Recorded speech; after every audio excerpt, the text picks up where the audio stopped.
The night was quiet, with the city lights casting a faint glow across the streets. Barron Trump, accompanied by his ever-vigilant security guards, was on his way home from a charity event. His limousine came to a sudden stop, where his driver noticed something unusual: a woman sitting alone on the sidewalk, clutching a small bundle. "Sir, should we check?" the driver asked. Barron glanced outside and noticed the woman trembling, her eyes hollow with pain. "Let's see what's wrong," he said, surprising his guards. As Barron approached, the woman looked up, her face streaked with tears. "Please, I don't need money. I just need someone to listen," she whispered, her voice breaking. Barron crouched beside her, ignoring the worried murmurs from his security team. Her story spilled out in fragments. She was a widow, her husband had died in a tragic accident, and she was on the verge of losing her home. Her trembling hands revealed the bundle, a photo of her family. Barron felt his chest tighten. He had seen suffering before, but this was different. "I'll help you," he said softly, unaware of how deeply her plight would touch his life. The widow's name was Margaret, and her story was heart-wrenching. Once a proud mother and wife, her world had crumbled when her husband, a construction worker, fell to his death while trying to make ends meet. With no savings and a child who had passed away years ago, she was left utterly alone. Barron listened intently, his usual composed demeanor replaced by visible emotion. Margaret explained how she had tried everything, working odd jobs, selling her belongings, but nothing had been enough. Now, she faced eviction, with no place to go and no one to turn to. "I don't want charity," Margaret insisted, her voice shaking. I just want to feel like someone cares." Barron was silent for a moment, looking into her tear-streaked face. "Margaret, everyone deserves a second chance," he said. "You don't have to go through this alone anymore." The guards exchanged surprised glances as Barron instructed them to take Margaret somewhere safe for the night. "We'll figure this out," he promised, his voice firm. Little did he know, this promise would set off a chain of events that would change his life forever. The following morning, Barron sat in his study, thinking about Margaret. Her eyes, filled with despair yet glimmering with hope, haunted him. He knew he couldn't just move on with his life without doing something significant for her. Calling his trusted aide, Mark, Barron began to devise a plan. "We're not just helping her with money," Barron said firmly. "I want to know her story. I want to understand what she truly needs." Mark raised an eyebrow but nodded. "We can start by paying off her debts, sir," he suggested. "No," Barron interrupted. "This isn't just about money. It's about restoring her dignity. We need to help her rebuild her life." Meanwhile, Margaret was overwhelmed by the kindness she had received. She hadn't expected someone as high-profile as Barron Trump to take an interest in her plight. But her gratitude was mixed with fear. Could she truly trust someone again after all the betrayal and hardship she had endured? As Barron's team worked behind the scenes, he decided to meet Margaret again. He wanted her to know that this wasn't just a gesture of charity. It was a commitment to change her life. It was nearly midnight when Barron's phone buzzed. Groggy but alert, he picked up. On the other end was one of his security guards, his voice tense. "Sir, it's Margaret," the guard said. She left the safe house. She was spotted walking towards the old bridge near the river. Barron's heart sank. Without hesitation, he threw on a jacket and told his guards to prepare the car. "Why didn't anyone stop her?" he demanded as the car sped through the quiet streets. "She insisted she needed some air," the guard explained. "We didn't realize she'd leave entirely." When they arrived at the bridge, Barron spotted Margaret leaning against the railing, her figure silhouetted by the moonlight. She seemed lost, staring at the dark waters below. Barron stepped out of the car, signaling his guards to stay back. Slowly, he approached her. "Margaret, what are you doing out here?" he asked, his voice calm but firm. She turned to him, tears streaming down her face. "I don't belong here. I'm a burden. I just want it all to end." Barron felt a lump in his throat. "Margaret, you're not a burden. You're a survivor. Let me help you." Margaret hesitated, her hands trembling as she gripped the railing. "You don't understand," she said softly. I've lost everything. My husband, my child, even my will to live. Barron stepped closer, his eyes filled with compassion. I may not understand fully, but I want to try. You're not alone anymore. Her voice cracked as she continued. I used to be strong. I used to fight for my family. Now I feel like a ghost, just wandering, waiting for the end. Barron gently placed his hand on her shoulder. Margaret, strength isn't about never falling. It's about rising again. You've been through so much, but that doesn't mean your story has to end here. Tears poured down her face as she whispered, Why do you care? You're a billionaire's son. You don't know what it's like to have nothing. Barron's expression hardened, not out of anger, but determination. Everyone needs someone to care, Margaret. And tonight, I choose to care about you. Her knees buckled as she broke down in sobs. Barron caught her, holding her as she wept. In that moment, he made a silent vow to give her a reason to live again. The ride back to the safe house was quiet. Margaret sat in the back seat, clutching a wool blanket Barron had given her. Her tears had stopped, but her eyes were swollen, reflecting a lifetime of pain. Barron spoke gently, breaking the silence. Margaret, we're going to take this one step at a time.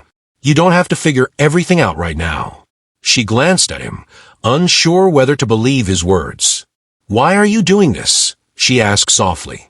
You could have left me there. Barron shook his head. Because everyone deserves a chance to heal. And because I believe your story isn't over yet. When they arrived, Barron's guards escorted Margaret inside. This time, Barron stayed behind to ensure she settled in. He called his team and laid out a new plan. Counseling, financial stability, and most importantly, purpose. The next morning, Margaret found a note on the bedside table. Today is a new beginning. Let's take the first step together. It was signed, Barron. For the first time in years, Margaret felt a glimmer of hope. She didn't know what lay ahead, but she was willing to take that first step. The day began quietly. Margaret was still adjusting to the safe house, but she seemed calmer. Barron decided to visit her and talk about the next steps. He carried a box he had retrieved from Margaret's old home, a collection of her belongings that his team had saved before her eviction. When Barron handed her the box, Margaret hesitated. I don't think I can look at this, she said, her voice trembling. It's part of your life, Margaret, Barron said gently. Sometimes healing means confronting the pain. She opened the box slowly. Inside were old photos of her family, her late husband's watch, and a small, tattered teddy bear that belonged to her son. Margaret's hands trembled as she picked up the bear. Tears streamed down her face, but she didn't look away. They were my world, she whispered. Losing them felt like losing myself. Barron placed a hand on her shoulder. Margaret, they may be gone, but their love is still a part of you. And that love can help you rebuild your life. For the first time, Margaret smiled faintly, clutching the bear to her chest. Maybe you're right. Barron couldn't shake the look on Margaret's face as she held the teddy bear. He knew he had to do more than just offer comfort. He needed to give her a reason to believe in life again. That evening, he gathered his team. Margaret needs a fresh start, he said. But more than that, she needs to feel like she's not alone. Mark, his trusted aide, frowned. What are you thinking, sir? Barron hesitated, then spoke. I want to find people who knew her family, her husband's colleagues, her son's old friends. Maybe there's someone out there who can remind her of the good times, who can show her she's not forgotten. His team got to work immediately. Meanwhile, Barron began spending more time with Margaret, encouraging her to talk about her past. He noticed that each story she shared seemed to lift a small weight off her shoulders. Unknown to Margaret, Barron's plan was already in motion. He had found a lead, someone who might hold the key to bringing hope back into her life. But when Barron received a phone call late one night, the news left him speechless. The call came from one of Barron's investigators. Sir, we've found something you need to see, the voice said urgently. What is it? Barron asked, his heart pounding. There's a man claiming to know Margaret's husband, the investigator replied. He says he is proof that her husband's death wasn't an accident. Barron froze. What are you talking about? Are you saying someone caused it? Possibly, the investigator said. The man has documents and photos. He insists Margaret needs to know the truth. Barron's mind raced. If this was true, it could shatter Margaret's fragile sense of peace. But it could also give her the closure she desperately needed. The next morning, Barron visited Margaret. She noticed the worry on his face. What's wrong? She asked. I found someone who knows about your husband, Barron said carefully. He wants to meet with you. Margaret's eyes widened. Why now? After all these years? I don't know, Barron admitted. But I think we need to find out. Margaret nodded, fear and hope battling in her eyes. Let's do it. Margaret sat nervously in the meeting room of a quiet hotel, flanked by Barron and 2 of his security guards. Across the table sat the man claiming to know her late husband. His name was Greg, a retired construction foreman with deep lines etched into his face. Greg placed a folder on the table. Mrs. Dawson, he began, his voice heavy, I worked with your husband for 5 years. He was one of the best men I ever knew. Margaret's hands clenched the edge of her chair. Then, why come forward now? Greg sighed. Because I couldn't live with the guilt anymore. Your husband didn't fall by accident. Barron leaned forward. What do you mean? Greg opened the folder, revealing photographs and incident reports. There was negligence at the site. The scaffolding was old and poorly maintained, but the company refused to fix it. They said it would cost too much. Margaret's face turned pale. Are you saying they knew? Greg nodded. I tried to speak out, but they threatened my job and my family. I'm sorry, Margaret. I should have done more back then. Tears welled up in Margaret's eyes as she whispered, he died because they were too greedy to care. Margaret sat frozen, Greg's words echoing in her mind. The truth she had long buried was now laid bare, and it felt like her world was crumbling all over again. Barron broke the silence. Greg, do you have anything else? Documents, recordings, anything that can prove what you're saying? Greg hesitated, then reached into his bag. I kept this, he said, pulling out an old memo. It's a report I filed about the unsafe conditions. They ignored it and told me to stay quiet. Barron examined the memo, his jaw tightening. This is enough to start a case, he said. Margaret looked at Barron, tears streaming down her face. I don't know if I can do this. Fighting them, it's too much. Barron placed a comforting hand on hers. Margaret, this isn't just about your husband. It's about making sure no one else suffers the way you have. Margaret nodded slowly, a spark of determination in her eyes. For him. I'll do it. Barron turned to his team. Contact the best lawyers. We're going to bring them to justice. For the first time in years, Margaret felt a sense of purpose. But the road ahead would be anything but easy. The legal team Barron assembled was among the best in the country. Within days, they began piecing together a case against a construction company responsible for Margaret's husband's death. The process was grueling, but Barron was there every step of the way, offering support and guidance. Margaret, however, was struggling. Facing the past head-on reopened old wounds, and there were nights when she found herself crying alone in her room. Barron noticed her exhaustion and arranged for counseling sessions to help her cope. One evening, after a particularly tough day, Margaret turned to Barron. Why are you doing all this for me? She asked. Barron smiled gently. Because everyone deserves someone to stand by them when the world feels too heavy. And because your strength inspires me. Margaret's heart softened at his words. For the first time, she felt seen, not as a victim, but as a person worth fighting for. As the lawsuit gained traction, the media caught wind of the story. Reporters swarmed the courthouse, eager for details. Margaret was terrified of the attention, but Barron stood by her side, shielding her from the chaos. This isn't just your fight anymore, Barron said. It's ours. The trial was fast approaching, and Margaret's anxiety grew each day. The weight of reliving her husband's death felt unbearable, and she often found herself questioning if she was strong enough to see it through. One evening, Barron brought her to a quiet park away from the public eye. The two of them sat on a bench under a canopy of stars. Barron handed her a small envelope. "I found this in the box of your things," he said softly. Margaret opened it carefully, her hands trembling. Inside was a handwritten letter from her late husband, written shortly before his passing. "Margaret, if anything ever happens to me, please know you are my strength, my light, and my everything. Take care of our boy and never let the world steal your hope. I love you, always." Tears spilled down Margaret's cheeks as she clutched the letter to her chest. "I failed him," she whispered. "I couldn't save him." "You didn't fail him," Barron said firmly. "You kept going, even when it felt impossible. And now, you're fighting for him." The letter reignited a fire within Margaret. She knew she couldn't stop now, not when justice was so close. The day of the trial arrived, and the courthouse buzzed with media frenzy. Barron ensured Margaret was protected by his security detail as they made their way inside. Cameras flashed, reporters shouted questions, but Barron's calm presence kept her steady. The courtroom was tense. Margaret sat at the plaintiff's table, surrounded by Barron and the legal team.